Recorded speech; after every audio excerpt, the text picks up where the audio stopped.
Hello, everybody. Let me see if I can make sure things are happening the way they're supposed to.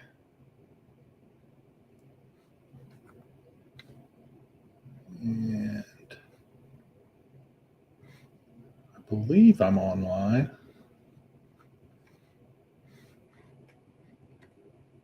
Turn that off. Okay. So I'm very excited.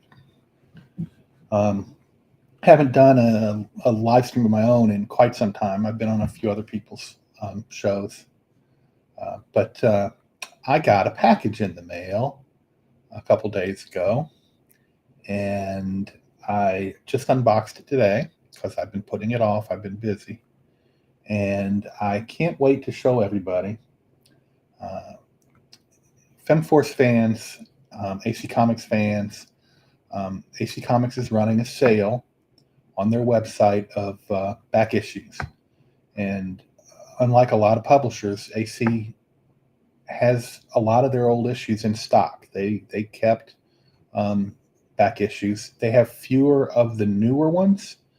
Um, those are much more printed to specific amounts, and so they don't have as many like leftovers of those. But a lot of the older back issues, they have a lot of stuff, and so the sale that's going on, I think it started the beginning of this month, and I don't know how long it'll last, and for all I know, it might be getting ready to end. So people should take that into account. But um, the sale that they have going on is 25% off for 25 books or more, or over 25 books, 50% off for over 50 books. So it's a pretty significant savings if you wanted to uh, go back and pick up a bunch of books. And I have a lot of the books. I probably have almost every one of the books that I went and picked up, but I like smoking so much and I don't have them on hand. And so I went ahead and picked up a bunch of books, and I wanted to show them to everybody just because I'm excited to have gotten them and kind of tell you why I get excited about this stuff. So the first one that I'm going to talk about is Catman and the Kitten Retro Comics. And this, figure out how to show it to you. How does that work? Go this way. This has a cover by Brad Gorby, a painted cover, and it's Catman and Kitten. And obviously, if you're a FemForce fan, you probably love Brad Gorby's stuff, but I just love his painted covers. And just a cool action cover, and it on the inside of this one is a new Catman and Kitten story, drawn by Brad. Let me show you. There's one page I thought I was really. Yeah, let me show you this. So this is the kind of artwork that's inside this book. This is, it's distinctively Brad Gorby artwork. I love this panel. I just love the way Catman is shadowed and the way they use the inks in that panel. But that's just, that's really typical AC, just fantastic black and white stuff. And so this is Catman and Kitten. It's got new stories. And then it's got this reprint of the Australian Catman. So this is not the Catman that was published in the United States in the Golden Age. This is the Australian Catman. And so they have one of the reprints of the Australian Catman stories. So that just gives you an idea. This is kind of a square format book. It's not your typical comic book size. It is It's not quite square, but it's not as it's maybe a little wider. Maybe not wider, but it's a little shorter. So that's Catman and the Kitten Retro Comics. Then here's another Catman and Kitten Retro Comics. This one, now this cover is also a fantastic cover. I mean, it's so cool looking. But you can see the initials are DJB. Well, it's over here, DJB. And DJB, who's DJB? Well, DJB stands for David Jacob Beckett. Who's David Jacob Beckett? Well, I think I'm right about this. I'm pretty sure. I'm getting old. My memory goes. But I believe this is Chris Allen. And Chris Allen is an artist who kind of got his start with AC. I think he worked for AC. I'm pretty sure he worked for AC as a teenager. Now, he's probably in his 50s now. But AC's been around for a long time. So he got his start as a teenager. And I actually have a Sin sketch that Chris Allen did for me at a comic book convention in Florida, near Orlando.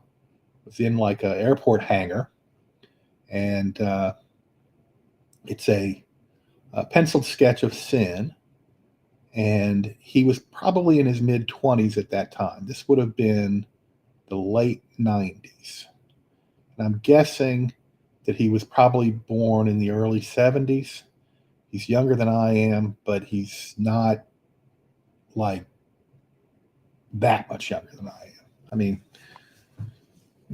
at the time, it would have seemed like a lot younger, but he's not that much younger. So he's probably in his mid-20s in 97, I would guess.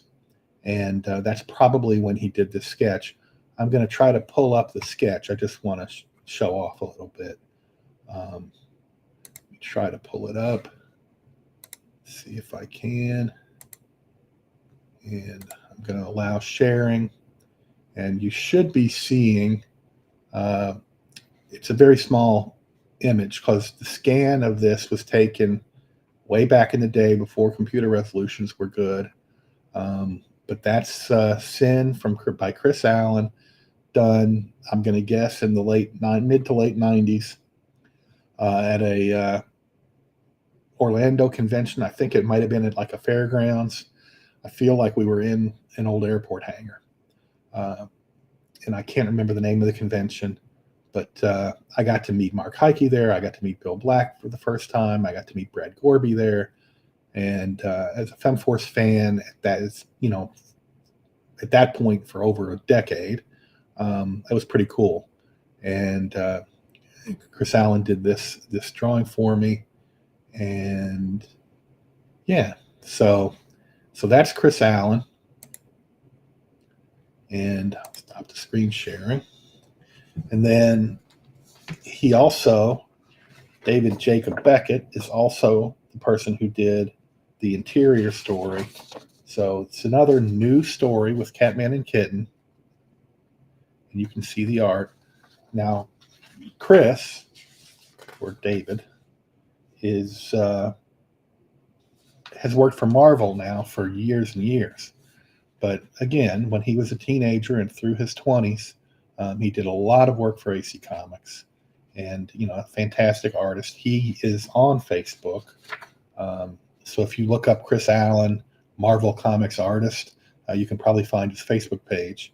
But that's, Chris Allen did the artwork for that. And then Bill Black did a Catman story. Here's Bill's story. You can get an idea. And then I'm sure there's a reprint. Yes, it's a Catman reprint story as well. So this was Catman and Kitten, Catman Retro Comics number 0. The other one was Catman and the Kitten Retro Comics and number 3. This was 3. This was 0. This is the Holyoke Comics Catman. So that's that one. And then we have another one of these retro comics that are in this kind of more square look.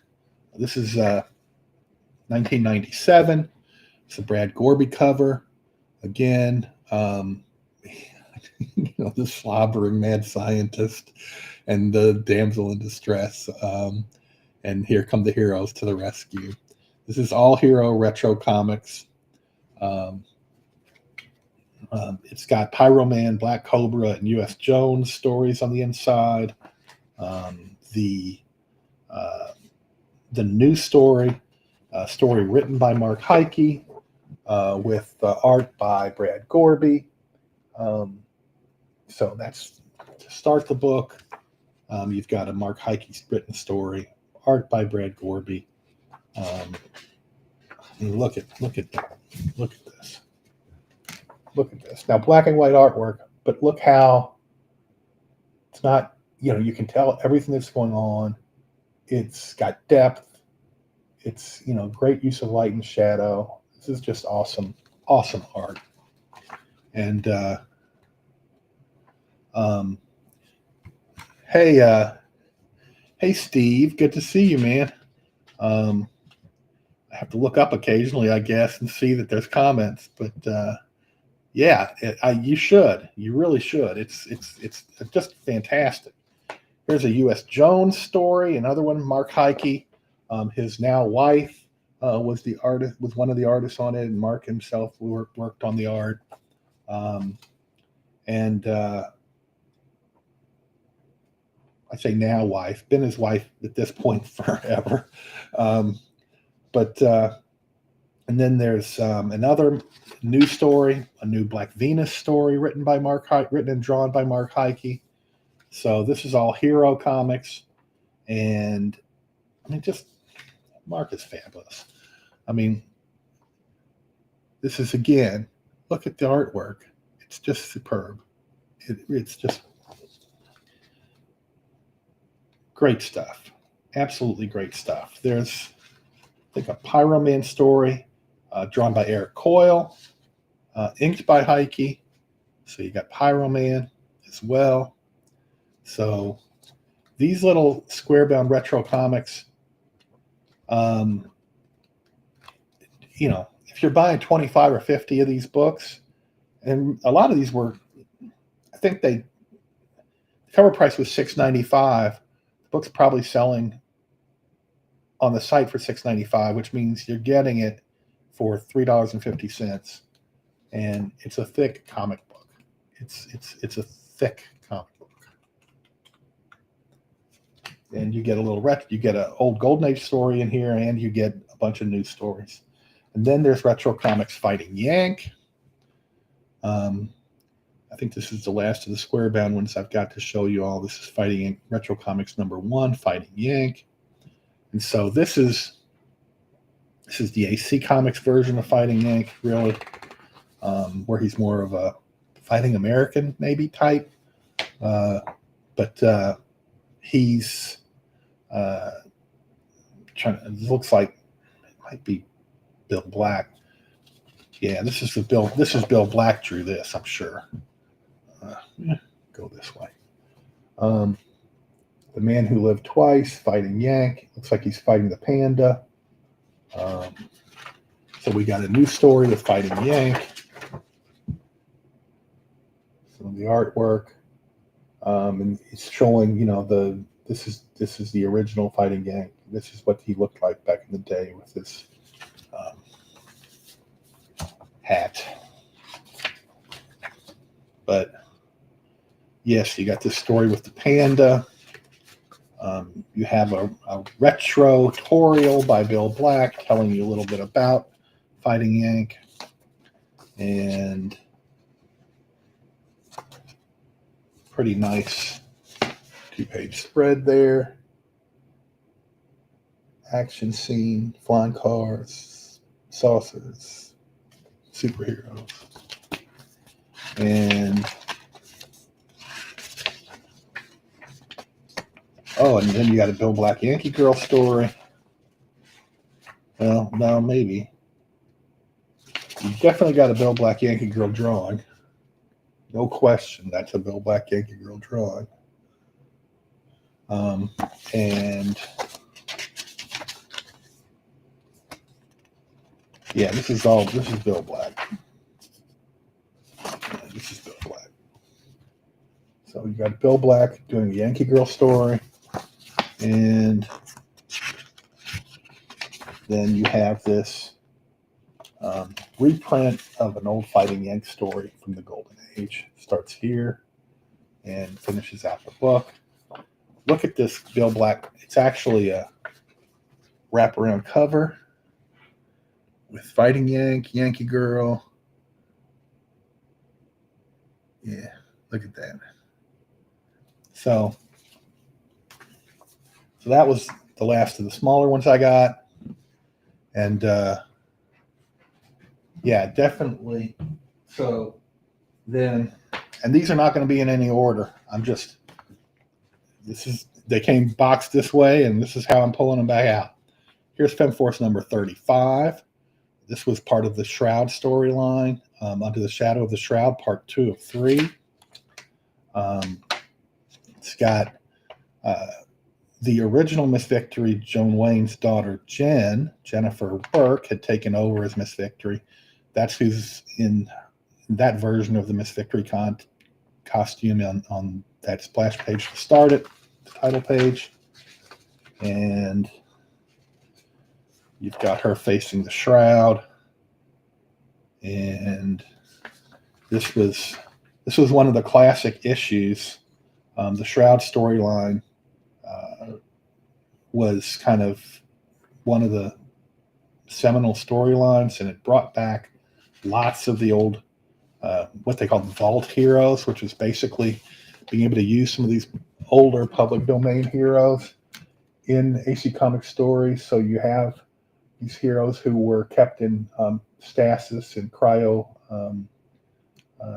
Well, they weren't really in cryo; they were in stasis. They were under the purple claw. It was keeping them ready to be brought back if needed to fight evil. And so, I can see Yankee Girls in this picture, and they're going against some villains who were brought back. So you've got, it was a big brouhaha and fights, and but this is one of the classic storylines. You got Black Venus clocking No Nose Nanette here. Or is it No Nose Nanette, or is it? It's one of the.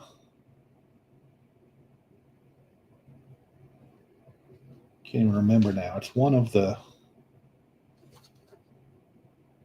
It's not Alexandria the Greatest is on the other page.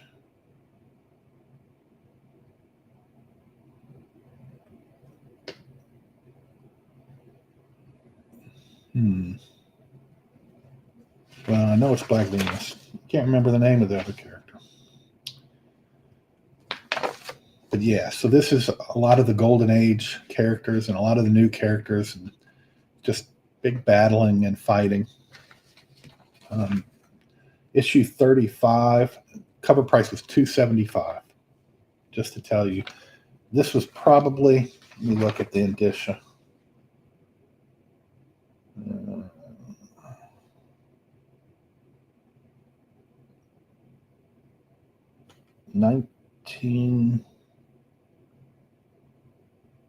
early 90s, 91 maybe.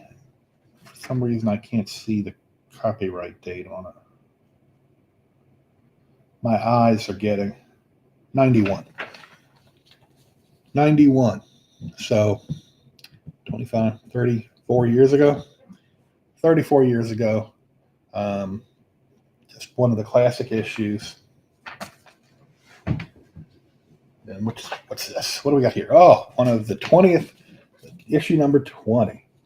It's got Ripjaw, And, you know, happy anniversary, ladies. It's got the shadow of Buckaroo Betty there, going to make an appearance. That's the mysterious who is in the shadow image.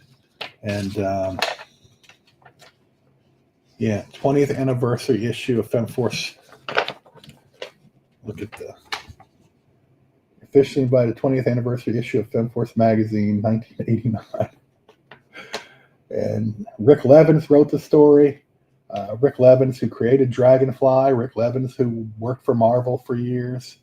Bill Merriman, another guy who worked for Marvel for years. He did the pencils. Bill, fantastic guy. I actually got to share his table a couple times at MegaCon. Bill's a great artist, and so Bill worked for AC. Rick Levins. Looks like the story here. Bill Black did the story. Rick Levins did the scripts. Bill Merriman did the pencils. A bunch of people pitched in on the inks. And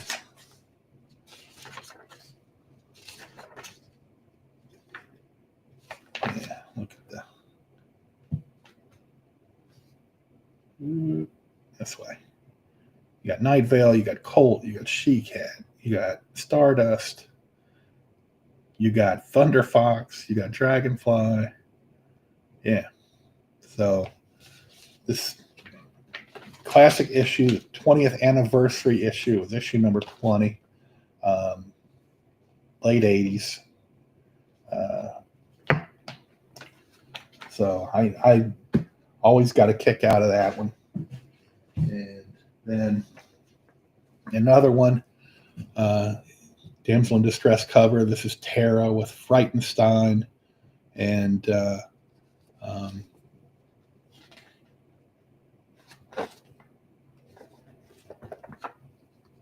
let's see who does it's a Bill Black story. And on pencils, legendary artist Dick Ayers. Dick Ayers, known mostly for being an inker for Marvel on a lot of the Sergeant Fury, and but he also Ghost Rider for Magazine Enterprises was his character, and Dick did a lot of work for AC in the 90s. After he was no longer getting work from Marvel. So he did a lot of FemForce issues back in the 90s. Pretty cool when a legend is working on your book. I had an opportunity to have that happen with one of my characters, where Rudy Nebris, who was also a Marvel inker in the 70s, did the pencils for one of my stories that I wrote. But yeah, this is Dick drawing Frightenstein. I don't know how you might want to pronounce it. And yeah, so another kind of classic issue. So I couldn't help but grab some of these. And back before cosplay was really big, there's people pretending to be these were actresses who were being considered to play the FemForce in a movie. And this is Sharon Blair. She was cast as Sin in the movie. This is in the 90s. So this is, before any of the Marvel movies were coming out. AC was trying to put together a movie with their characters. So, yeah, just great stuff. Oh, yeah, in fact, when you say Mark Heike, he doesn't look like this anymore. None of us look like this anymore, but this is Mark Heike right there. That's Mark Heike back in 1992. 92. Wow. And They're just going to keep coming, folks. Here's the Shadow of the Shroud. This is part 1 of that story from before. So another great cover. This was just a classic story. Classic story. Here's Rick Levin's character, Dragonfly, on the opening page.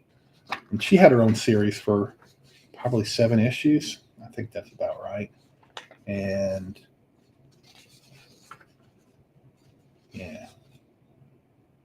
yeah, that's the ad for Doomsday for Dragonfly. So a lot of these books are still available on the website. If the characters look interesting, if you think you like the artwork, you should go give them a try. Here's Colt. Colt is Don Secrese's character. She was the team leader for FemForce for a while. And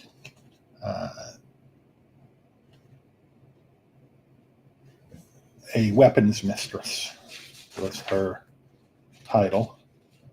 And then you got Rad. There's Rad. Here's Rad. And Sin over on this page. There's Sin over there. Far trying to point. And so this was the first issue of that little mini series. Issues 34, 35, and 36 were the Shadow of the Shroud issues. And that was kind of one of the,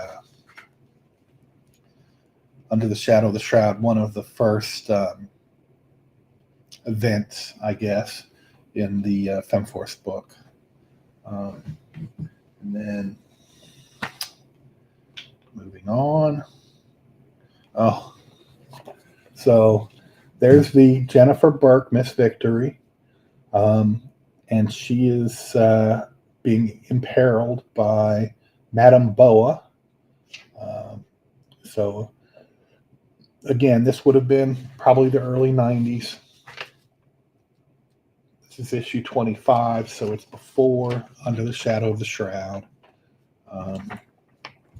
She's new. The new Miss Victory. And she had, this is actually her first new costume with the kind of white leggings with the red top, red and blue top.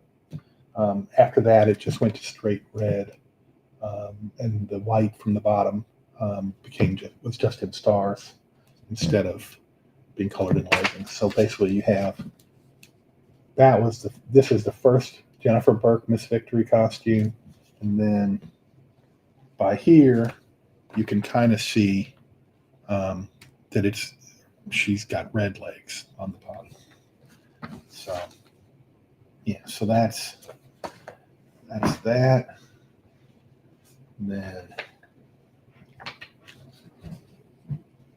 here we got, this is actually the next issue. Yeah, it's the next issue.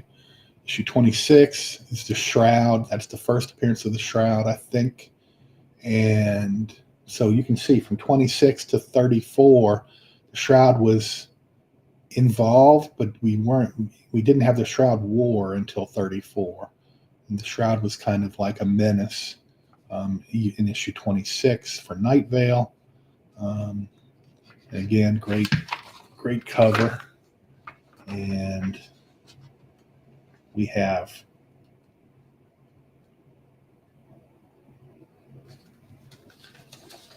Stardust. This is in outer space. This is more sci-fi. It got that sci-fi 60s, I would call it a 60s sci-fi feel to the artwork. And I mean, just, fabulous stuff.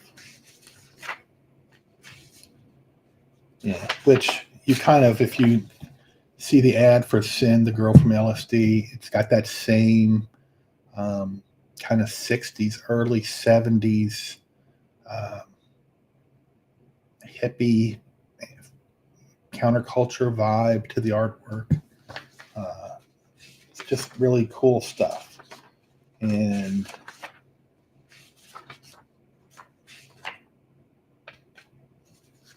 we got Western characters.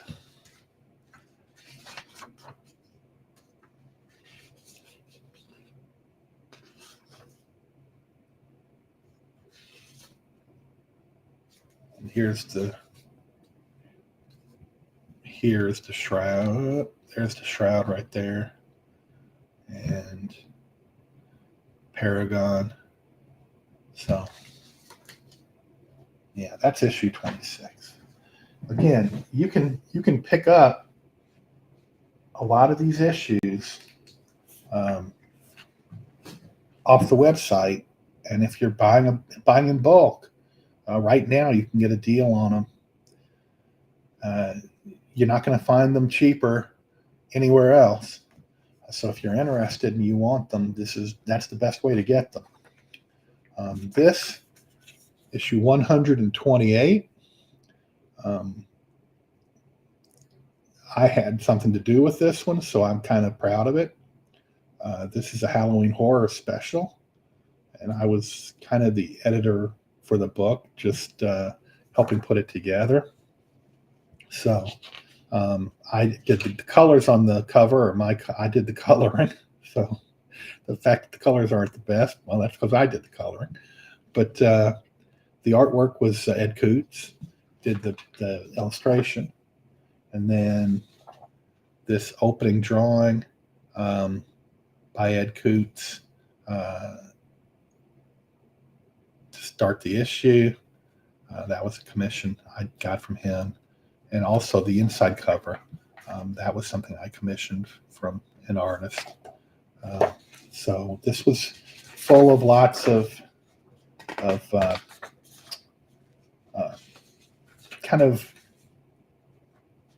Halloween Peril kinds of stories. And not necessarily Halloween, but they were just peril stories, horror stories. A writer named Bill Lang wrote this story. Fear is the Mind Killer. He's somebody that I had become friendly with, and he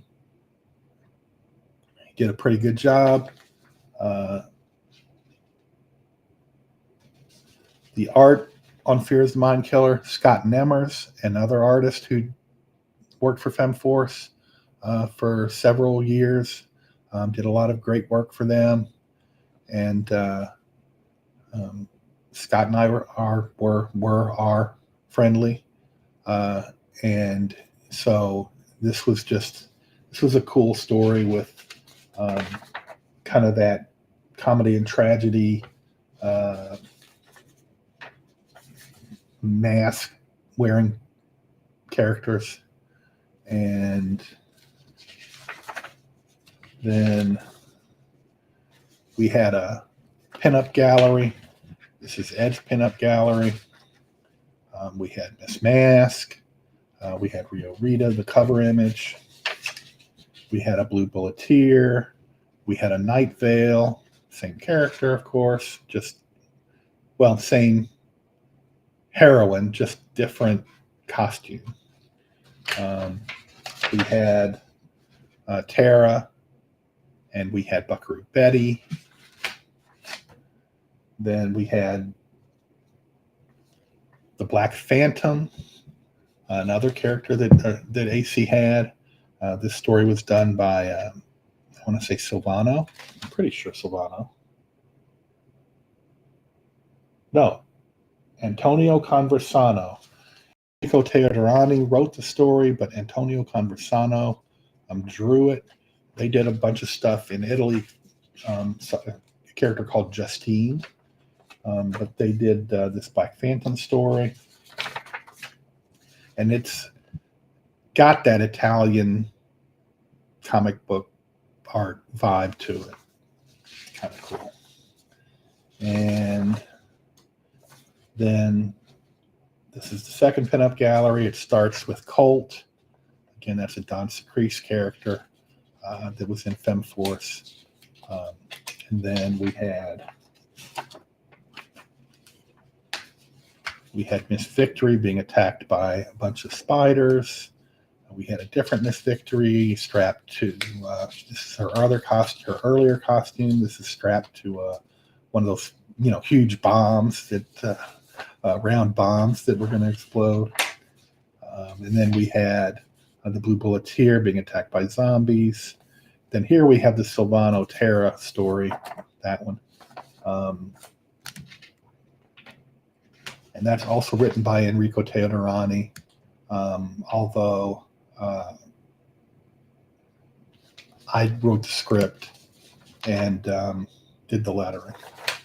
And so we had this Terra story in there. And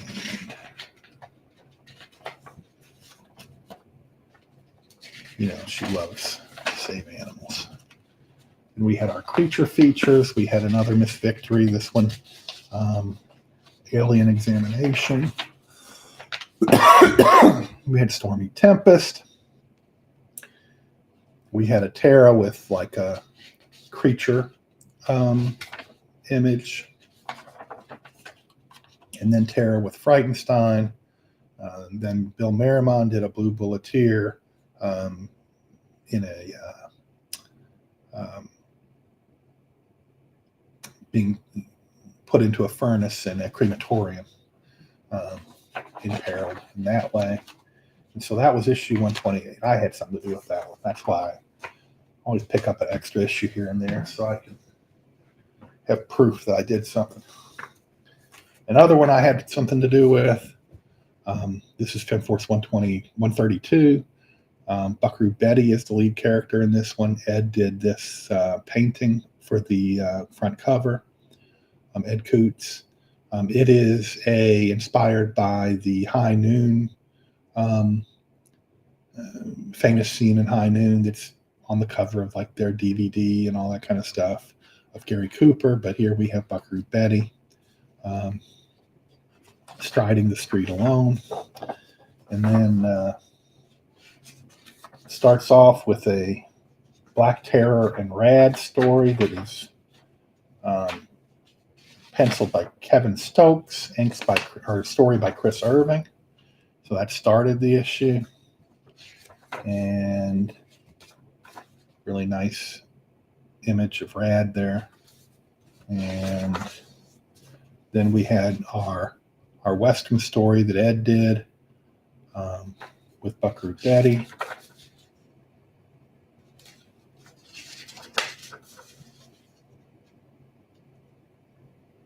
Look at the horses. You can always tell if an artist is good. He knows how to draw horses.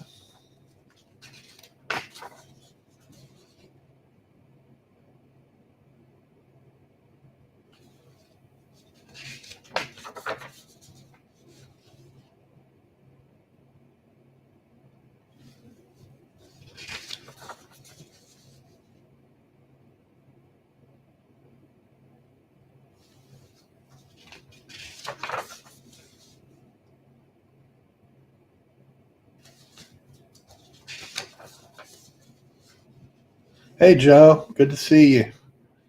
Good to see you, man. I'm going to be up in New Jersey March 30th in Toms River. Just going to be Ed can't make that show, so I'm going to go up there and try to sell a few comic books and see people in that area who I don't get to see very often. So if you got a chance to get down to Toms River on March 30th, come on down. I think Mark Holmes is going to be there as well. So anyway, then there's always fantastic stuff. Look at that.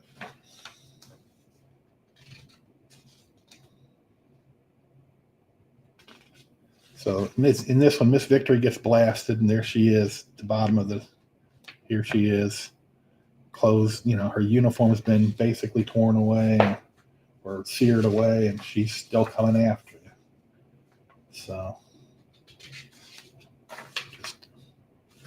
it's FemForce always packed with great artwork. Look at that. Always packed with great artwork. 132. Oh, all right. Well, let's see.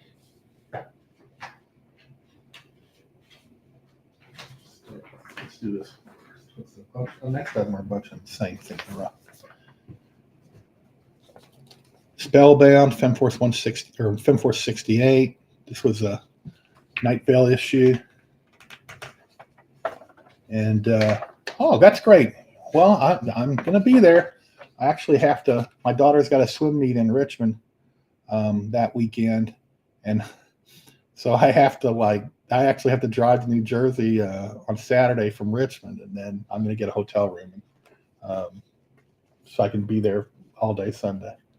But here's issue 68. Yeah, I know it's been a long time, man.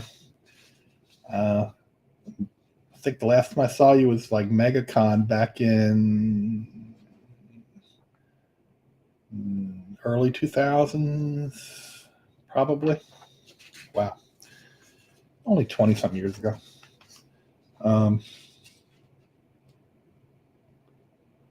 Yeah. So you can see this one's in color. So they were in color. They went to black and white. They went back to color. They went back to black and white. They go back to color. They do whatever they have to do to get the books out to you. And so this is Black Phantom, a Black Phantom story, and She-Cat's in it too. That's actually She-Cat. I can't see. That's She-Cat. Gotta remember to do things the opposite direction. I'm thinking I should. Here's a Alizarin Crimson, the bad girl, villainess.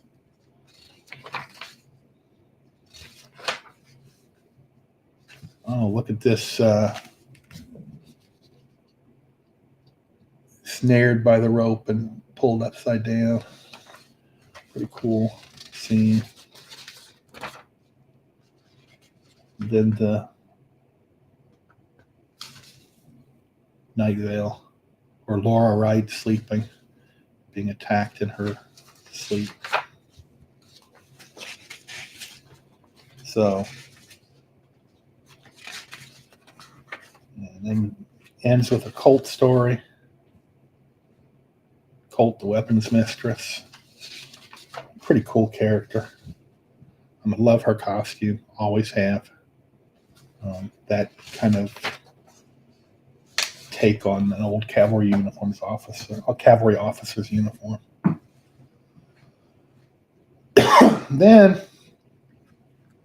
so this is Fighting Yank. This, one of the most humorous comic book series. I don't know, maybe it was just me. I loved the humor inside this book. Eric Coyle did the art. He did it in a very Kirby-esque style. This is issue 5. So this was the Giants issue. Each issue kind of had a theme. So, but you've got these Cold War era villains, the Panda being one of them. And you got Fighting Yank going against them. But I got to tell you, it's what did it for me in this series was the humor. Let's see, I just flipped through it.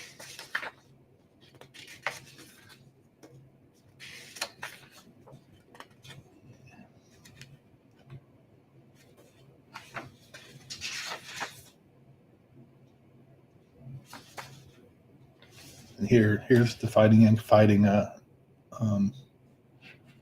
one of those threats like you'd have in the old Japanese, like Ultraman kind of movies where you'd have the creature that caused by radiation or X-rays or whatever, and there's our hero going to attack it. I think is that Red Devil helping him? Yeah, that's Red Devil helping. So that's Fighting Yank. That's actually the 5th issue of the series. And then here's Can Fighting Yank Defeat the Panda? Yankee Girl goes against Sputnik. And just look at the, I mean, great, great Kirby feel to it.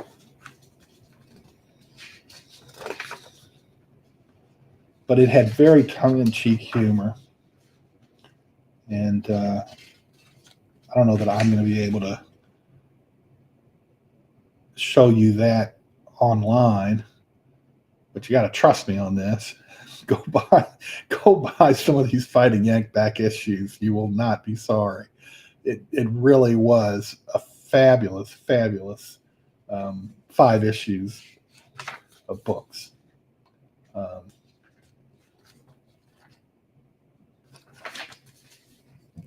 You know, you can see the Kirby influence. You can just see it. So look at Yankee Girl.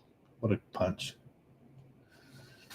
Yankee Girl, as good as she looked in a lot of the FemForce stuff, this was the best Yankee Girl depiction in AC Comics, was in Fighting Yank.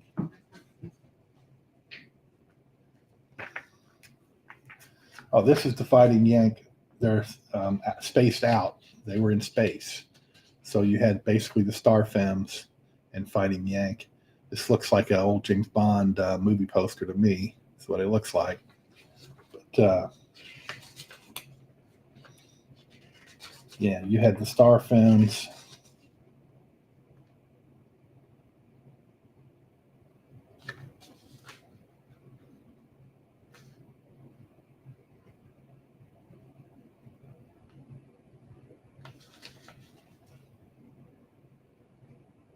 And I don't know if you can catch what's going on in the over here, but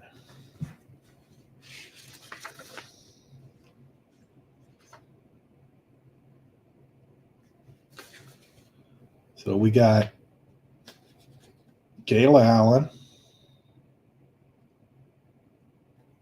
Mist of the Moon. So Gail Allen is here. Futura is here. Mist of the Moon is here.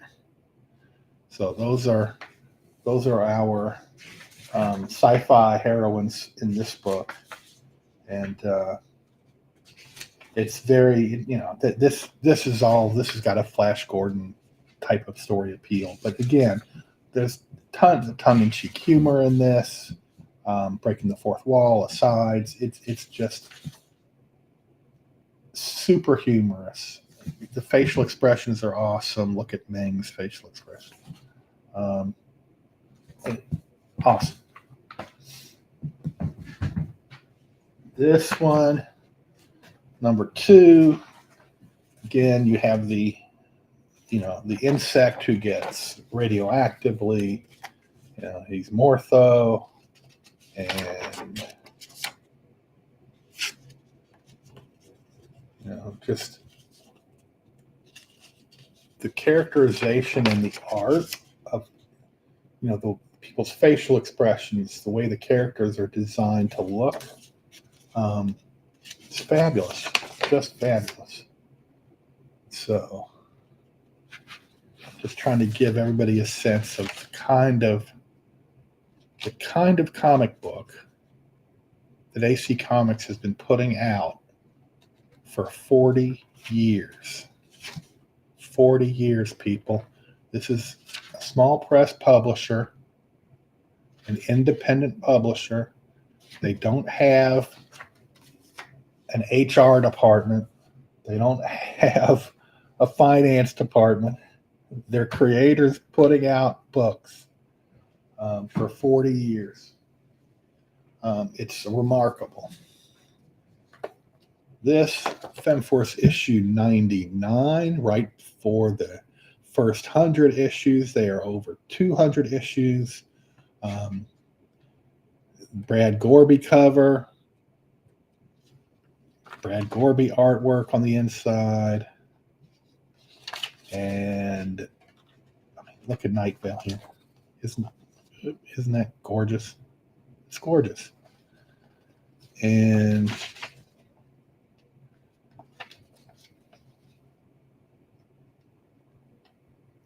mean, the art, Gorby was really at the top of his game around this time. And it just doesn't get much better. Issue 99. This Gorby, Black Gorby and Heike. That's my all-star team. I mean, I love almost everybody who's worked for FemForce. I love their artwork one way or another, but that, for some reason, that team and the stories and the way things looked and just the feel of it was so gorgeous to me and so fun to read. That's kind of my all-star team for FemForce, even though, like I said, they've had some brilliant artists. Issue 73, this is also a Brad Gorby cover. This one was in color, so they were in color at this time. So you can see it just jumped around. It depended on what the industry was doing in terms of whether sales were good, sales were down, color prices were up, color prices were down. Now they can do color because technology's allowed it to be, competitive. Back then, color was a lot of work and a lot of cost. But yeah, there's Astron and Astra. Those are the two other space characters that AC has. And there's Terra in these pictures. There's Miss Mask and Yankee Girl and Kitten.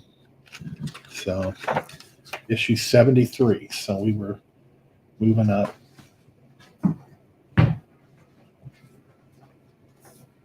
'76.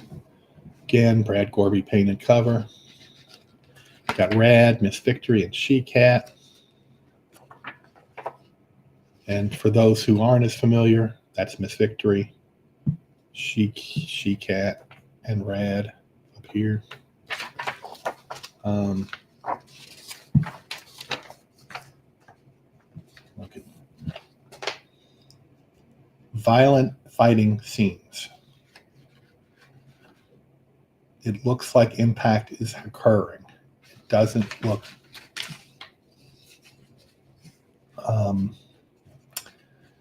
what's the word I want to use? Static. Looks dynamic. The artwork had the feel of movement to it. Poses didn't look stiff. So that's issue 76. I'm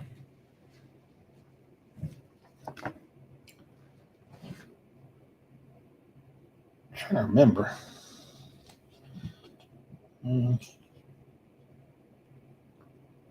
Probably 104.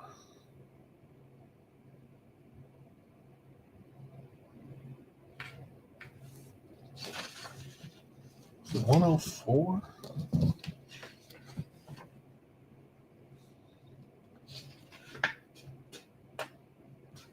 The reason I'm questioning the issue number is because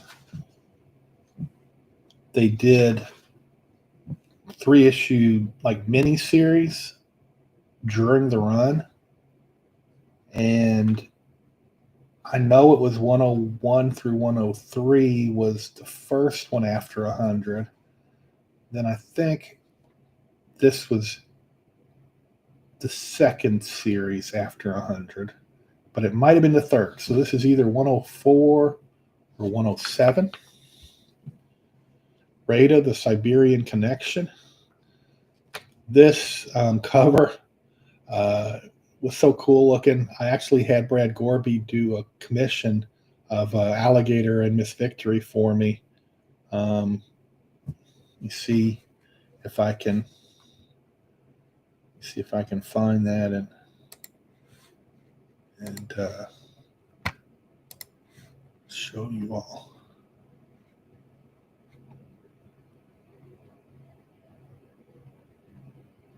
Where would it be?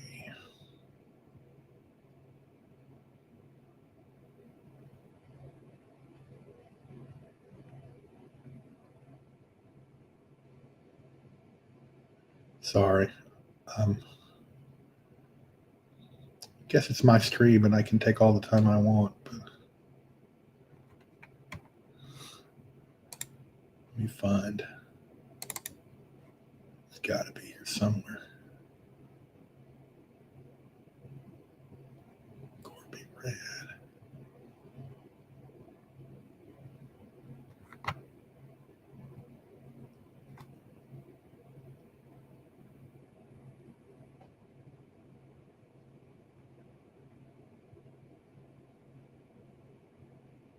Where would it be? Ah, here it is. BG Swamp.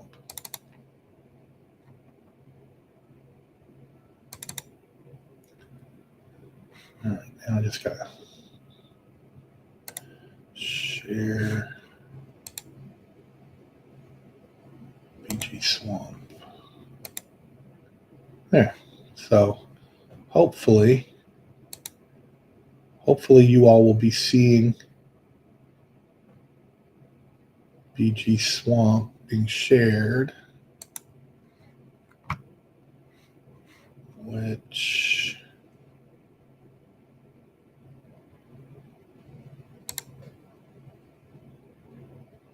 BG Swamp. Trying to see if it's sharing or not. There it is. Yeah, it's sharing. Awesome. So yeah, I had that painting done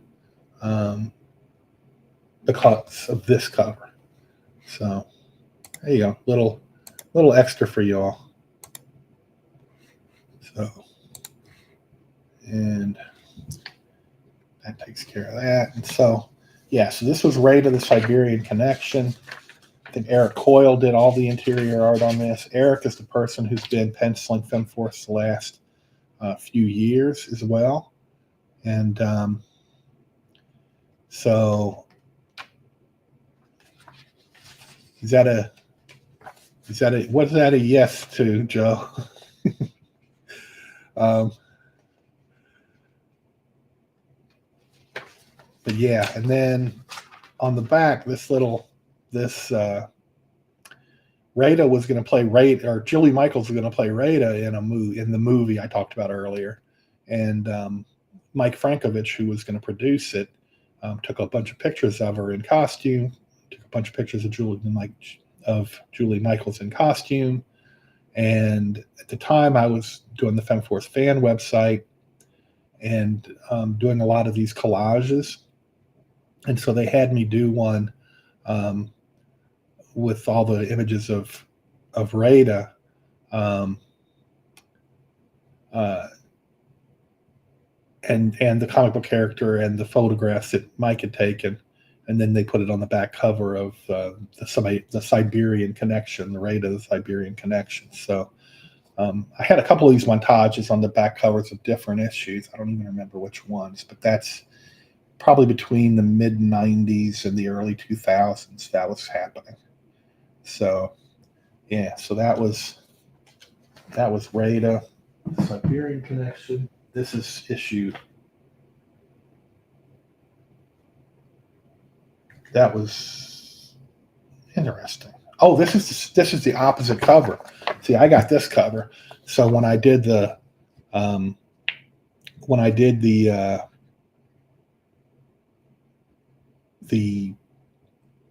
deal, the AC Comics deal just now.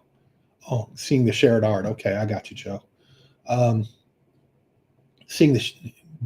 Doing the AC Comics sale, I was like, oh, that's right. I didn't get this cover. I have the other cover. So I thought I'd pick up this cover. But it's the same issue on the inside. And it's Eric Coyle art, and he's fantastic too. I mean, geez, they've had such good artists working on the book. And this was a cute little. This issue, what is it, 115, has a story. The cover stories, the character's called the Artiste. See, the Artiste, and it was a neat little story. I mean, it was just fun. The Artiste was the nominal. He was the bad guy in the story, and there was some. It was a fun little story. So I definitely, it's one I'd recommend this particular story. I thought it was cool. Um, so I picked up another copy of that just because I liked that story. And so this is an issue of Best of the West. Best of the West was a reprint series AC did, and they reprinted old. Um, they reprinted the old Western stories. Let's see. So these were all reprints of Golden Age Westerns. The Durango Kid, The Haunted Horseman, who's the magazine Enterprise's Ghost Rider. So you see art by Dick Ayers there at the bottom. Thing about this cover, and since Joe's liking seeing the shared art, let me go to my folders again, and let me see if I can find it. There it is. All right, let me share this one.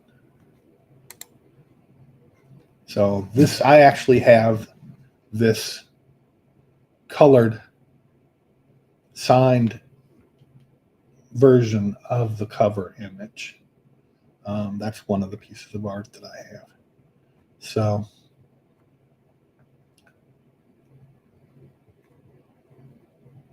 yeah, I don't know. Pretty cool. And Frank Boley was the artist. He's a Golden Age artist. Did a lot of westerns. Stop the screen share. So yeah, there you go, Frank Boley. So this was reprints. And then, Best of the West. I was just flipping through the website. I didn't have this one, and what a great Zorro cover, huh? I mean, just a fabulous Zorro cover, and so that's why I got it. But it's got Red Mask, it's got the Haunted Horseman, it's got the Durango Kid, it's got Zorro on the inside, and these are reprints. Tom Mix. So, yeah, these are old. This is the Golden Age, artwork being reprinted here. You get a real good look at the line art. They take the color out of it so you can really appreciate the actual line work that the artists, the illustrators were doing in the 40s and 50s. So if you like the old stuff, you're not going to get a chance to see it in any mass way unless you buy these reprint books, because the original Golden Age books, they're in disrepair, or they are hard to find, or they're too expensive to buy. So issue 153 of FemForce, you see the cover price is $9.95, but this book is almost 100 pages of book. So it's not 22 pages for $5. It's like 100 pages for $10. And it's actually two books in one, because it's FemForce 153. It's also Gargantorana, the comic book, number 16. So they were doing a double book. So the FemForce part of this, roughly 50 pages. And then the Giant Women part was roughly 50 pages. And so it actually was a good deal economically. You were getting, 10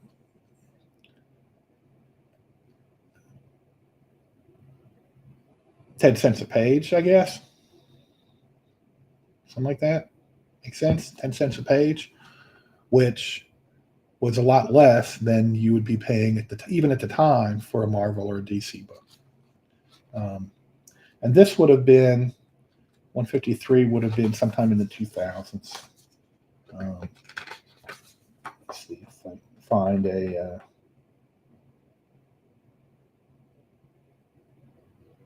looks like 2010. So 2010. And like always, you have this really good looking black and white work. When it was in black and white, it was good looking black and white work. It wasn't muddy. It was clear. I mean, you have, nice faces. Good job on the faces. That's what you want. You want your artwork to look nice. I mean, here again, good job on faces. Good job on fighting. The action scenes. Good use of blacks and whites. This is professional stuff. So, and then, like I said, the back of the book, the Gargantorama stuff.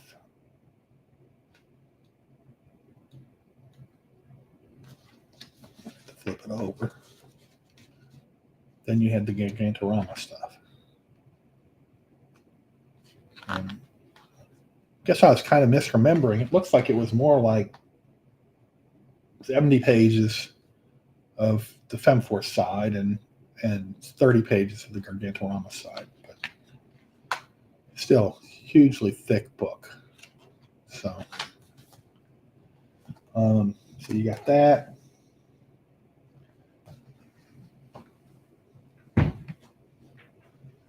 Another one I had something to do with. This is Femforce 139. This has the Miss Victory story by Ed Coots, drawn by Ed Coots, cover by Ed Coots. That's the kind of the lead story in it. So, and it's got Alexandria the Greatest and Valkyra and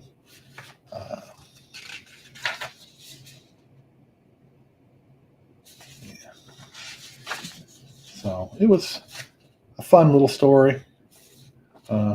Miss Victory prevails, of course. And then this was the next story. I can't remember.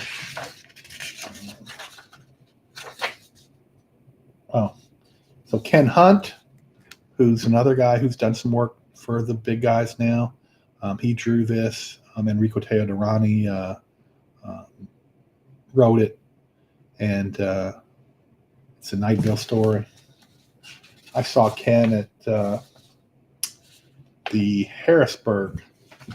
Is it Harrisburg or Three Rivers? I think I saw him at the Harrisburg Comic-Con last year in the fall. And he's a good guy. I used to run into him all the time in Baltimore and also in Pittsburgh at the old Pittsburgh Comic-Con in Monroeville. 154. Again, this is one of the thick ones. This is one of the almost 100 pages books. And looks like a Brad Gorby cover to me. Don't know what to tell you. It's hard to miss. If you know what he draws like, you can kind of pick it out. So Brad worked on this one. That's definitely Brad Gorby art on the inside too. So yeah.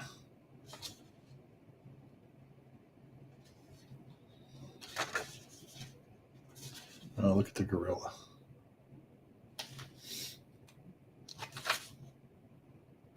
So yeah, that's issue 153. Again, like I said, it might cost $10. Buy 50 books from AC, it only costs you $5. And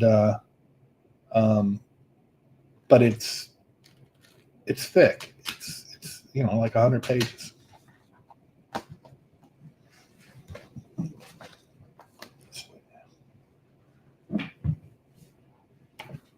Another one of those thick ones, issue 159. Pretty cool cover. Is that Brad? No, it can't be. Doesn't look enough like him. Wonder who did the cover. This is a nice cover. What do y'all think? It's a pretty cool looking cover. I don't know who did that cover. I'm looking for. Now the back, I can tell who did the cover. The back is Will Munio. It's got to be. I think it's his characters, the Nador agents. I'm pretty sure that's Will Munio on the back. I wonder if it's Will Munio on the front. It might have been. Probably was. So this, I'm going to guess it's Will Munio. Any of the FemForce fans listening want to tell me I'm right or wrong? I think it's and he's DNA agents. He's a lot of stuff, just a lot of work for a lot of people, and fantastic artist. Yeah, Joe Acevedo says Will did both. Yeah, yep. No, that makes sense. It definitely makes sense. That's Sharpie. Yep. Okay. Awesome. Yeah, he's, well, like almost everybody who worked for AC, he's a fantastic artist, and he ended up working for a lot of people, and people know who he is. And yeah, but it's, again, this is one of those, you're talking like 90 pages of fantastic art and story for $10. And at the time, people were complaining about the price, and I kept trying to say, well, you can get 22 pages of crappy story that goes on for 5 issues and doesn't give you near the story that one issue of FemForce will give you. But hey, so that's that one. Let's see. Oh, here's another Best of the West. I picked this again. I just couldn't. The cover was too. That's a beautiful cover. That is just a beautiful cover. Red mask. The horse is great. The sky in the background. That is a Western. That's the kind of Western painting you'd expect to find, in some house in Montana or someplace. I don't know. It's just great stuff. And inside is reprints of the Golden Age stuff. It's Red Mask story. I'm sure there's other stories in here that are. What other characters are there? Like I said, I don't own this one. Annie Oakley. Old Annie Oakley story. Bill Elliott story. So I picked this one up just because the cover was beautiful. I'm like, I'll read through. Now I get to go read through the reprint stories when I get a chance. And I get to, I like Westerns, so it works out for me.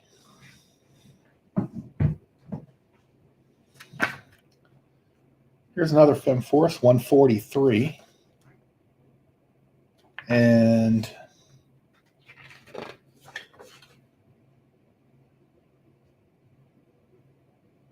so the script's by Chad Halcomb.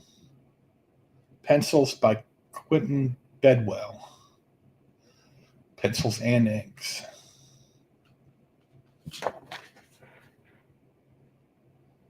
Just to give you an idea of the interior art. So this was 143. It looks like the year was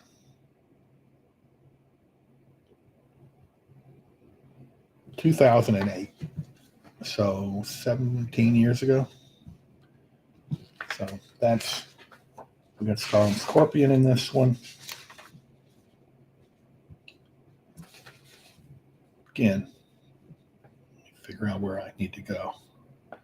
Faces. Even the face on the scientist. Nice work.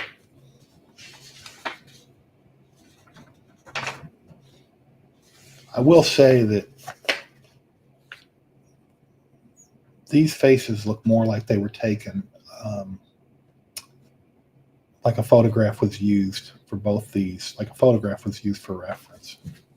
They're a little more, now as opposed to down here, you've got characterization in the facial expression.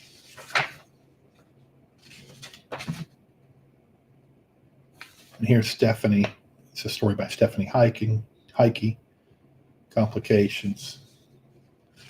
It looks like sin. Stephanie did the plot. Mark did the script. Rock Baker. So Rock Baker's a good guy. He's done some art that I've purchased.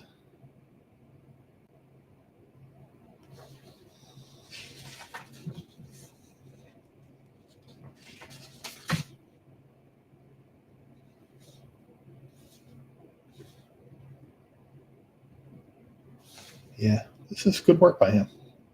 Some nice work by Rock. 143. So, another Best of the West.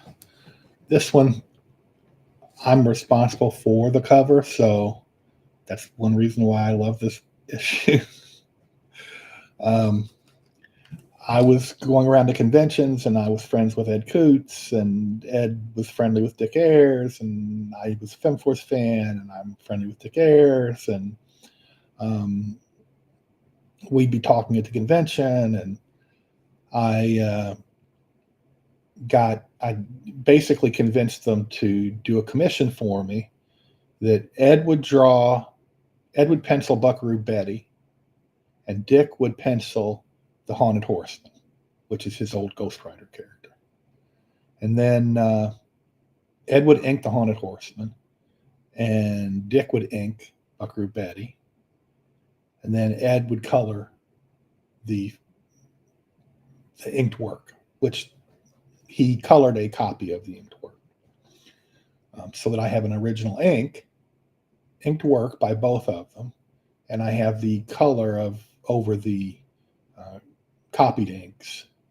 And that color image is what was used for this cover of Best of the West. So, yeah, I can bring that up too, I guess. It's here somewhere. Probably in here.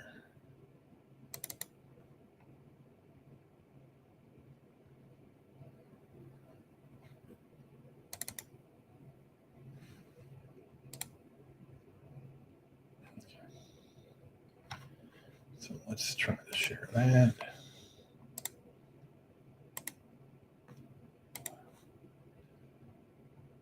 Yeah.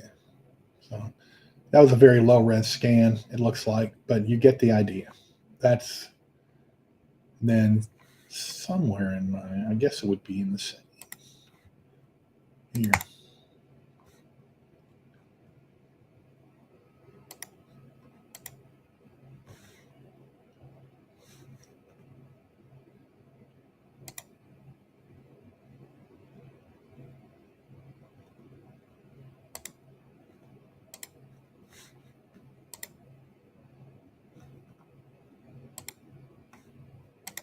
There's the original inks, the scan of the original inks.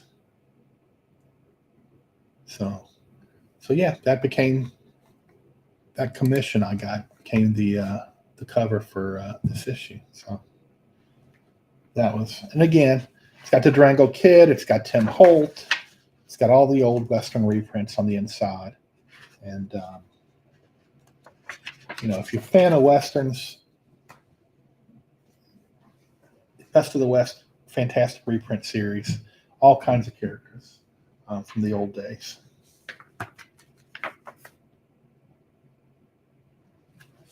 FemForce 132, and this has Muckman in it. So there's a lot of characters sort of like Muckman. But this is Jet Girl. Tara brings Muckman. It looks like who's in this? Sin, Tara, Rocket Man, Miss Victory, Stardust. And I'm looking at Jet Girl. So, yeah.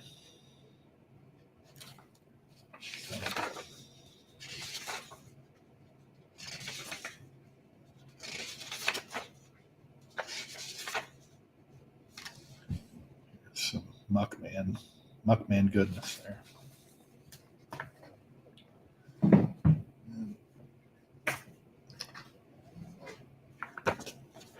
Welcome to the Jungle. This is Femforce 136.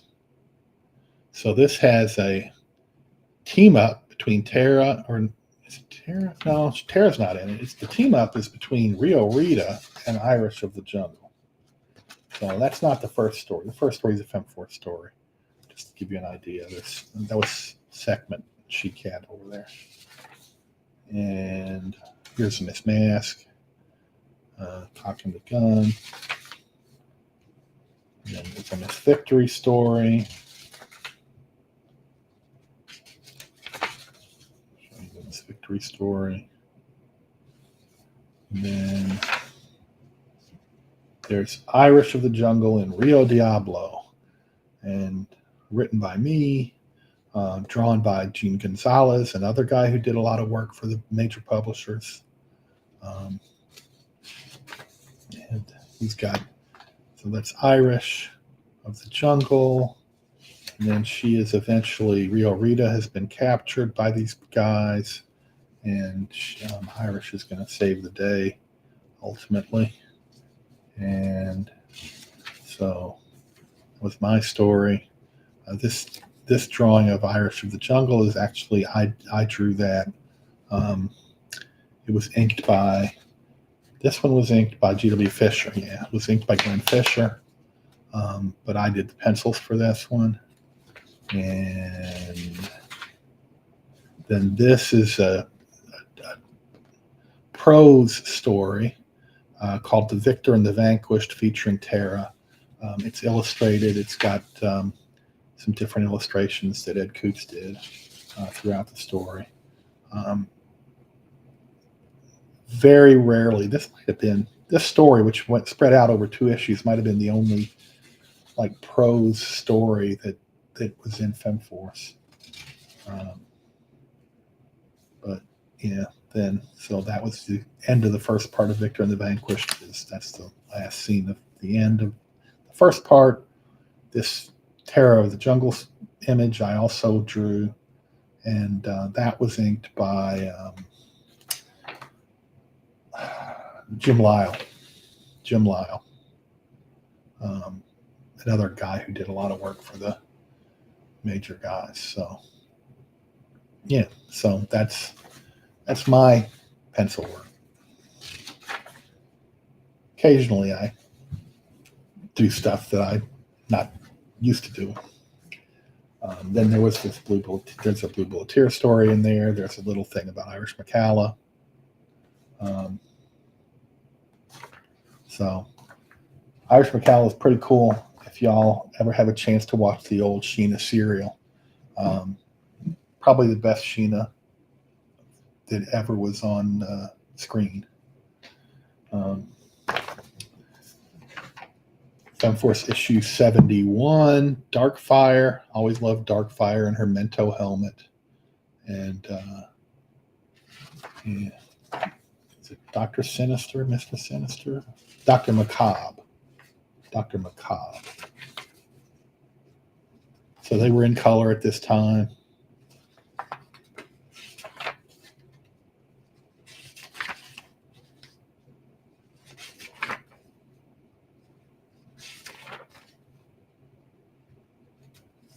Yeah, Dr. Macabre.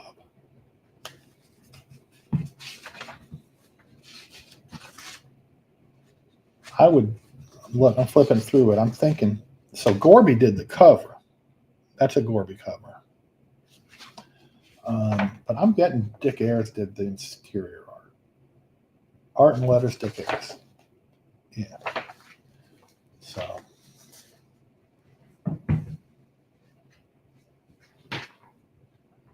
Oh, another scene where somebody's strapped to a giant bomb, right? This is some people would call it the original Miss Victory costume. I guess maybe it's the classic Miss Victory costume. Technically, in the first issue, she had short sleeves, or sort of like sleeves. But this is what everybody most fans would say, well, this is her classic costume. This is the one that they think about. This is, for the other than like the first 2 or 3 issues, this was her costume for the first 40 issues, maybe. Every now and then she shows back up in it in a story throughout the rest of the run. But this is, let's call it the classic costume. This is the classic costume, and she's strapped to the bomb, and for FemForce fans, kind of a famous cover, issue 49, right before issue 50, which was a big number issue. It's kind of one of those anniversary type issues, and you had Rad.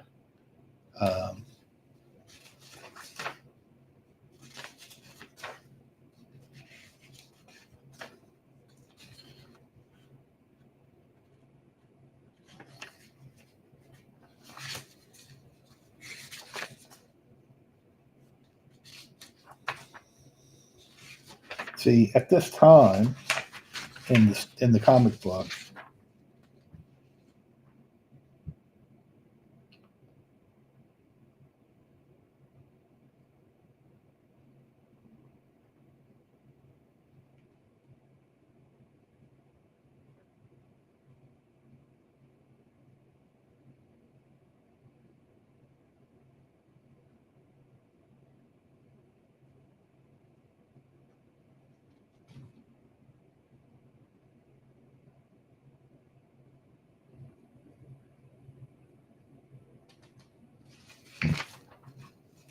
I'm a little confused, frankly. It's been a long time since I was reading these issues. Issue 50, 49 is 1992. 1992. And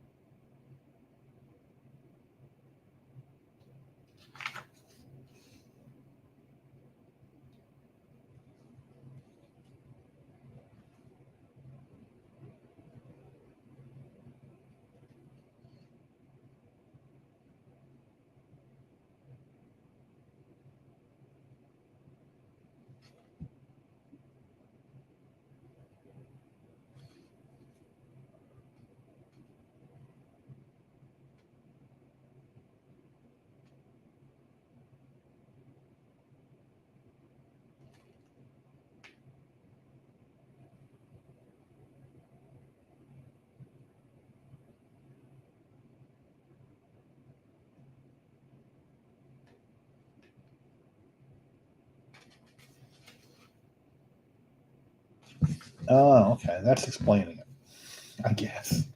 I suppose. I was trying to figure out why there was Jennifer Burke as Miss Victory, and there was Joan Wayne in the old classic Miss Victory costume, and then there was somebody dressed as Rad. And I was trying to figure out who could be Rad. Those are the 2 characters that have been Rad, and it's Lady Luger dressed as Rad. So that answered my question. So the 11th hour, issue 49, right before the big 50th issue. There you go. Classic cover, classic costume. Oh, here's the other Fighting Yank issue. This one is a Jungle Girl related one. Since I put out a Jungle Girl book, that I kind of like the Jungle Girl stuff. So you got Cave Girl. Eric Coyle. This was so good.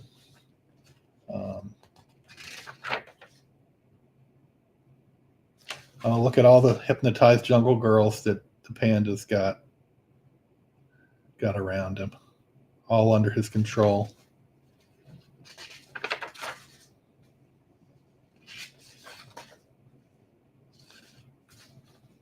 Telling you, Eric can draw, can't he?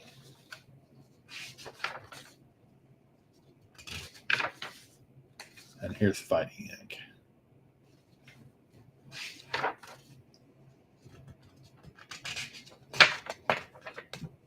Oh, somebody lost their costume over here. This way. Somebody lost their costume over here.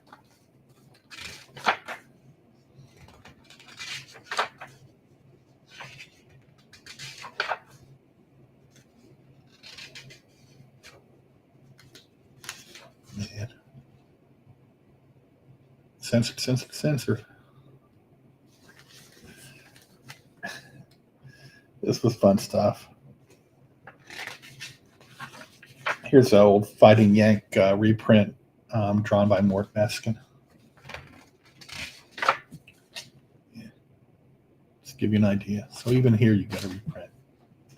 Get a reprint, old reprint story you wouldn't otherwise get to read.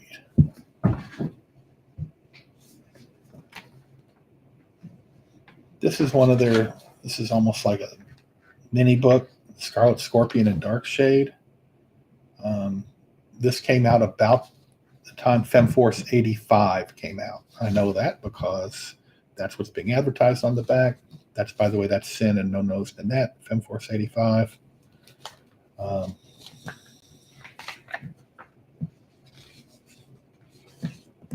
So this has kind of a horror feel to it.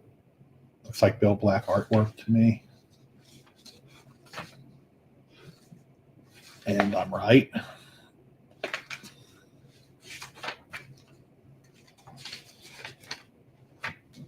Tell you, Bill is the Russ Meyer of comic books.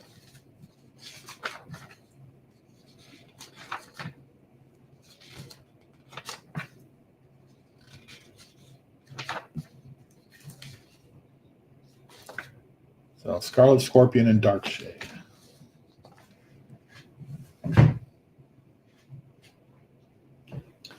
Here's the original. This is FemForce Special #1. This is where it all started. After the success of this book in pre-orders, the FemForce title began a few months later. So FemForce Special did well in pre-orders, and FemForce 1 was not far behind. Yeah, FemForce Special, 52 pages. 52 pages for $2 back in 1984. I will double check myself, but I know it's 1984. Fall of 1984. And like I said, I think FemForce #1 was early 85. So, not bad, huh? Couldn't resist. It's history, right? Famous scene with the Blue Bulleteer and Lady Luger.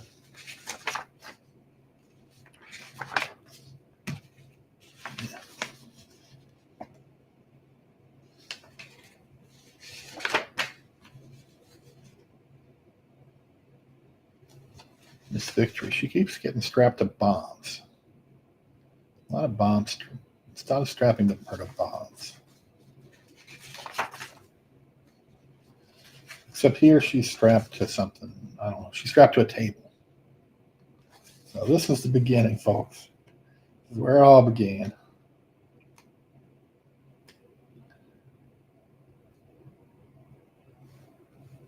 We have Rio Rita here.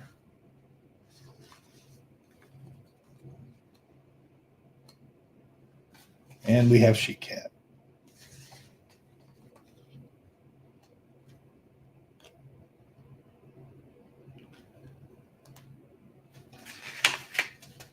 And since they saw the pre-orders, they knew when they went to print, they had an ad for FemForce #1 right there.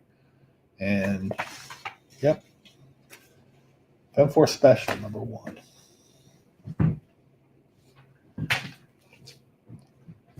Blue Bulleteer, famous image. Bill Lux was the artist. The Lady Luger Stomp cover. Blue Bulletier #1.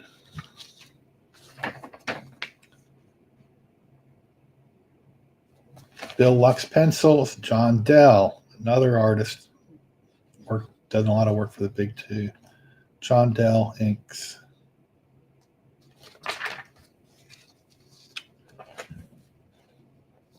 This famous image here.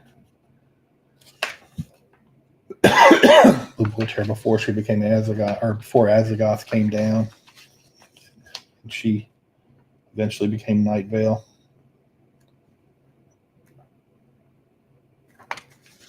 She and the other Bulletier having a discussion there. I would not be able to concentrate. He seems to be doing all right.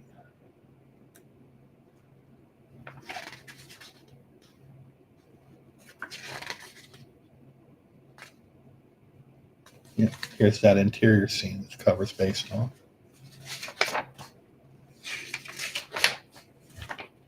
Blue Bulletier #1. You say, well, how many are these? How many do you have? This is ridiculous. I'm like, well, I got tons of them. Issue 28. See, she's in that original Jennifer Berkmas victory costume with the white leggings.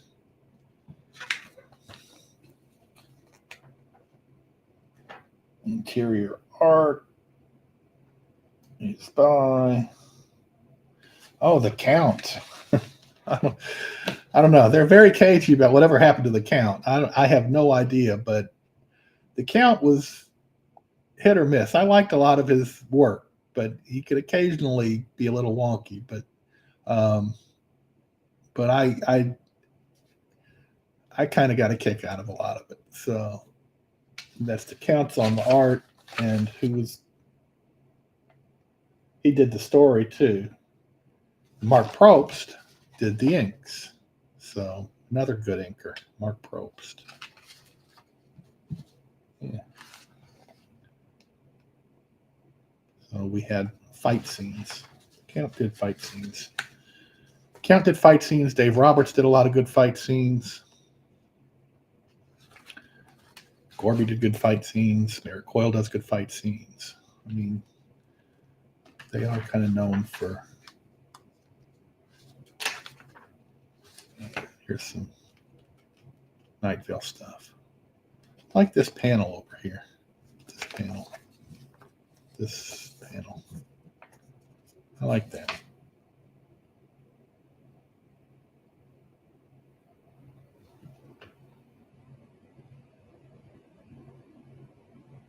Pretty cool. Issue 28.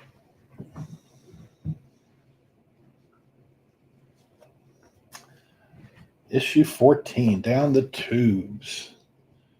This is another one of those old issues. This is, obviously it's in the 80s, early mid 80s. Probably came out in 86, if I had to guess. Let's take a look.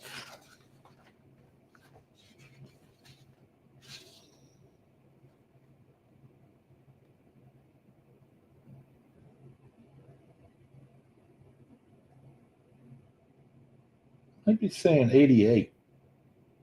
88? Yeah, I think it says 88. Even with reading glasses on, I can't always read small lettering. That's Down the Tubes, Colt, Tara, Night Vale, She-Cat, Alizarin Crimson, In Control. It's in color. Nice work there. This page.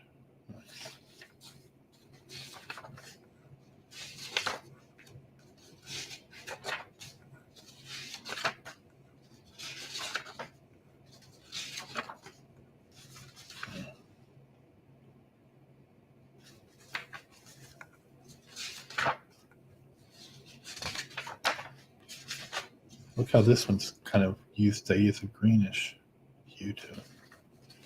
So they were doing some cool stuff. Cool stuff. back in the 80s.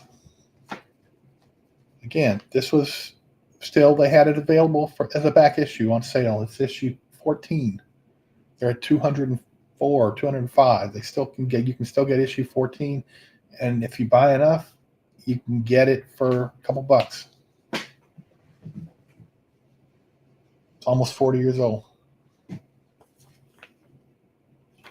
Oh, Good Girl. Watch out for Yum. Good Girl Comics. Watch out for Yum, the ice cream monster. You gotta love a company that'll put out a book like this. I mean, a story like this, a character like this. Look at this. Look at the artwork. It's gorgeous. Look at Night Vale's face in the background of the one scene, and Sin, and several images there. Night Vale and Yum, the ice cream monster.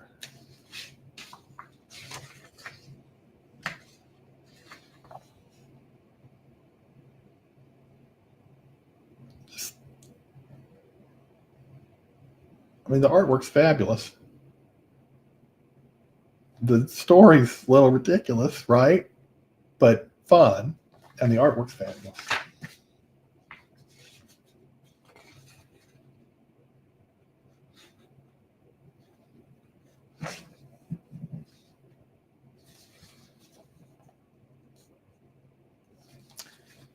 I'm telling you, you can't get much better than this. It really doesn't. Here's an old Sky Gal reprint in the back of that. Good Girl Comics was mostly reprints. They would have like a new story at the beginning. This is Dawn. It's a Western Indian character. And an old Phantom Lady story. Fox Comics Phantom Lady, I'm sure. Yeah, Fox Comics Phantom Lady.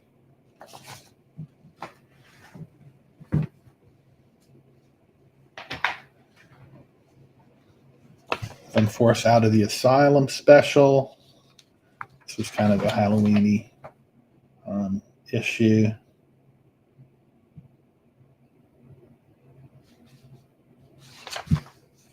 Looks like a Bill Black special for the story. I think it's Bill Black.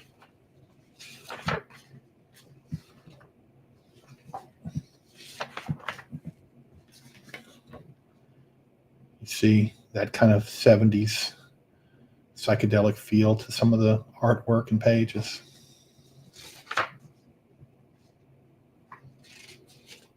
And it really, even the ad, the Night Vale ad, is kind of almost got a retro 60s, 70s throwback feel to it.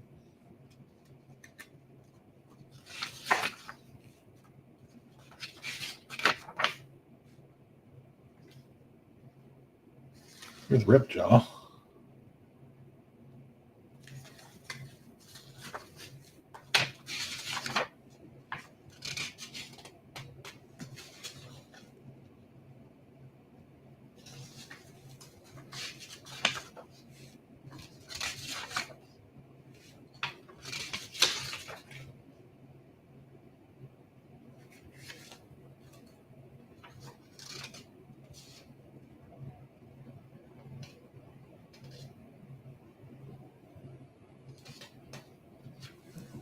Here's kind of the introduction to the idea of the Vault of Heroes. This Femme Force Out of the Asylum special was 1987. 87. So probably 14 was 88. So this was around that time frame.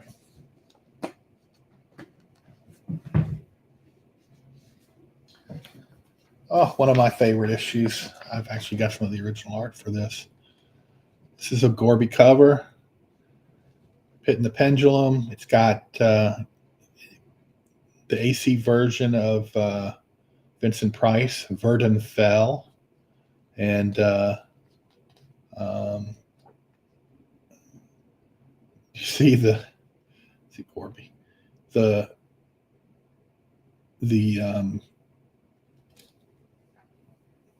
what's it called? The pendulum part, the blade Gillette. Not Gillette, Gillette. Little extra things like that just make me chuckle. There's Shecad and Verdun Fell. Great work. This is just such fabulous work.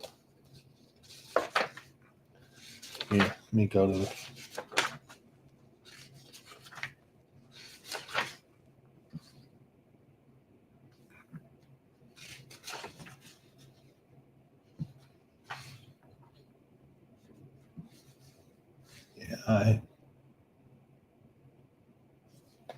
I own the original art for this page right here.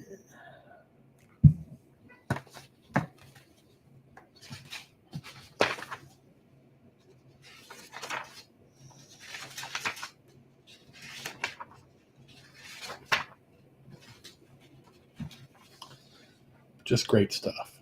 Great stuff. Yeah, Steranko influence. Absolutely. Well, Bill knew Steranko or knows Steranko. I think Bill's one of the few people who has inked Steranko. One of a handful of people who can say they've inked Steranko. So, yeah. So definitely, you're right. You're right, Sharpie 4. Night Vale's Cauldron of Horror.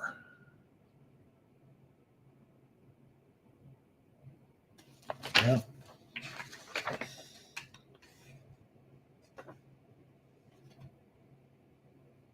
Huh. My buddy Bill Marimon.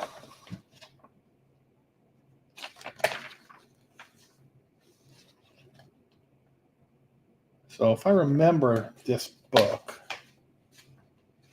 the new stuff was a bridge. It was kind of a bridging sequence between different horror stories from the Golden Age, reprints of Golden Age horror stories. So you had Bill Marimon, was basically, he did a couple pages to bridge into, provide a hostess. Like there was the hostess for the the tales of terror that were in the book, and so you had the Ghost of the Gorgon, that was Fiction House. Then you had this, on the page of Night Vale introducing the Curse of the Castle, art by Bob Powell. Bob Powell, one of the good girl artists of the 40s and 50s. There were many. Matt Baker's the best of them, I think. Probably the best known. But Bob Powell, Bob Lubbers, Nick Hardy. Then, another bridging sequence. Then you had Joe Kubert art, Map of Doom. Pretty cool, huh? So you can buy this old book. You can see Bob Powell art. You can see Kubert art, old Kubert art, non DC or Marvel Kubert art.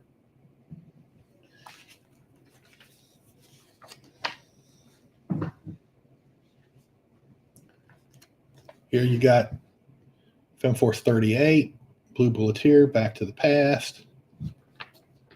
This was a Gorby. Gorby did the Blue Bulleteer image on the front. Might have been his first cover work that he ever did for AC. John Nadeau was the penciler for the story inside.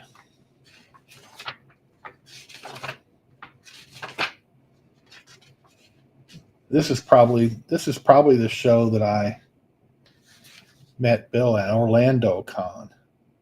This was for the one in 91. The one I went to would have been 98.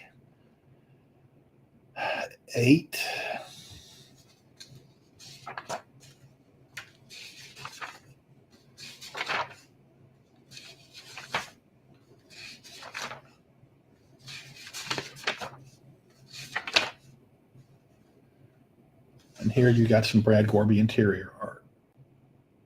He did the Blue Bulleteer story.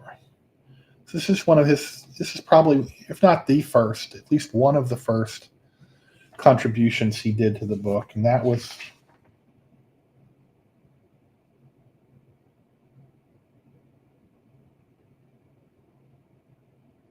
why did they make it so hard to find the date?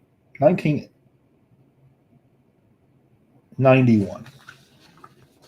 1991. So,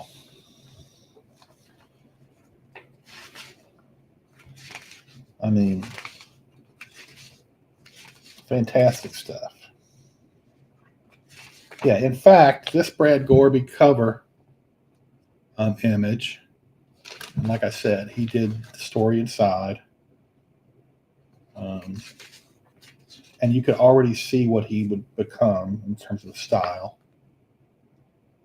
But this cover image became, try not to break this. Ta-da!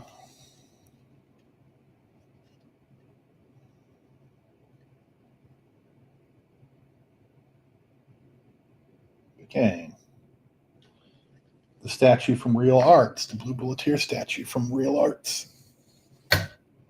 Gotta be careful. I don't want to mess my Blue Bulletier statue up. I got two of them, but this is the one that's already partially broken. She's got a little problem with her eye, or her finger, not her eye.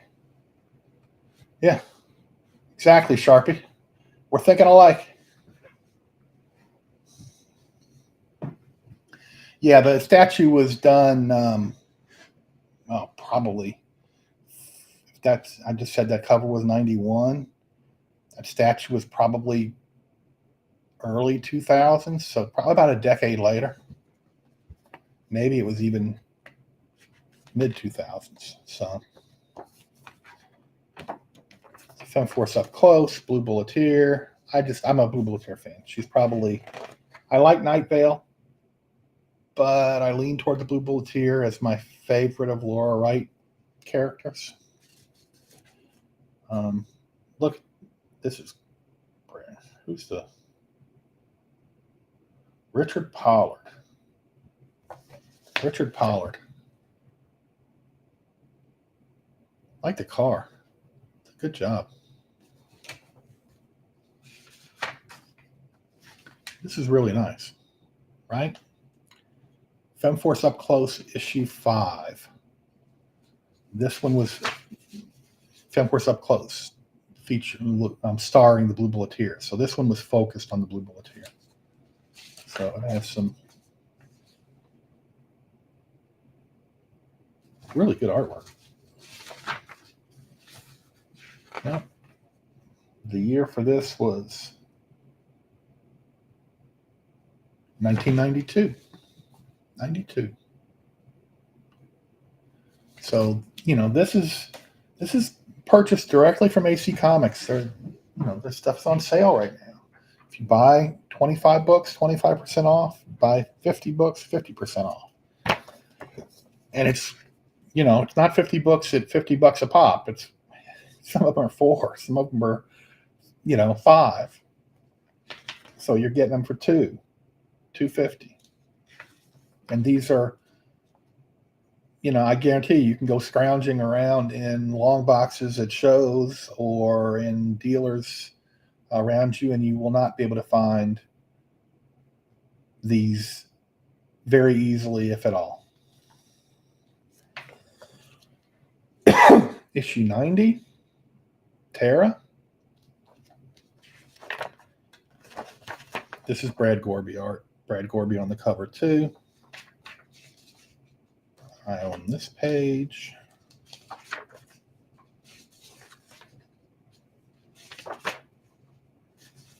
More Brad Gorby. Just give you an idea. Brad Gorby.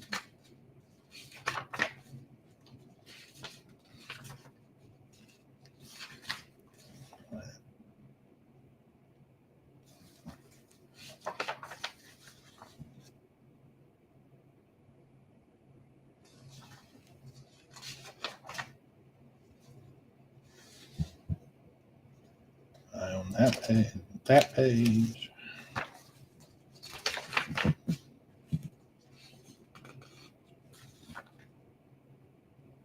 Again, what I say, if you can draw horses, you can draw.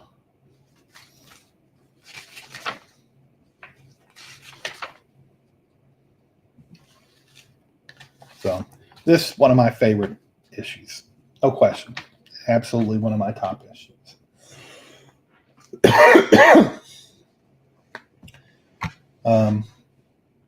Again, I like, I guess Tara the Jungle Girl and liking Tara the Jungle Girl got me into liking Jungle Girls. And then you had Irish and all the Irish Jungle stuff and all the reprints and all the different Jungle Girls featured in Good Girl comics. And yeah, so this would be the last one. The Scarlet Scorpion. This is Bill's character, the Scarlet Scorpion.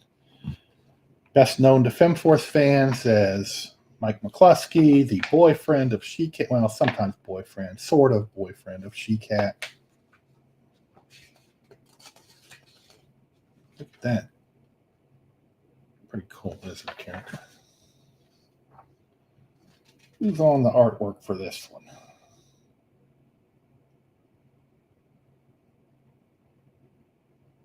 This is 1995?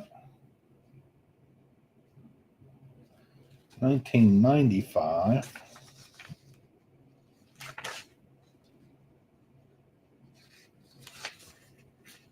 Oh, here we go. Rick Levins. So it's the Rick Levins. Rick Levins is on the artwork.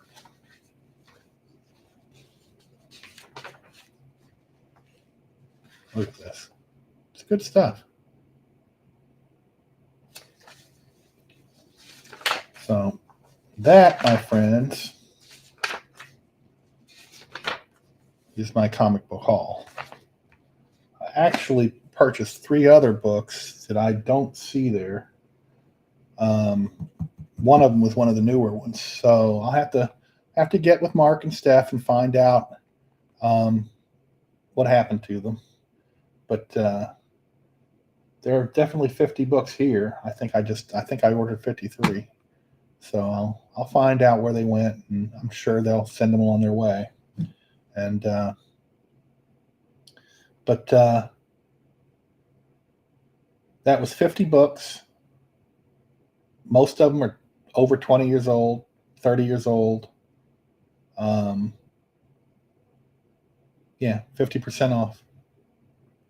So if you get a chance, go to the website. If you like what you saw, remember the issue number. See if they've got any left. If they don't have any left, email me and we can talk, because I probably have an issue somewhere else that I can get you. But go to them first, and yeah, you can get a good deal. I'm telling you, now's the time. So I'm going to cut it off now, and thank you all for listening. Have a good one.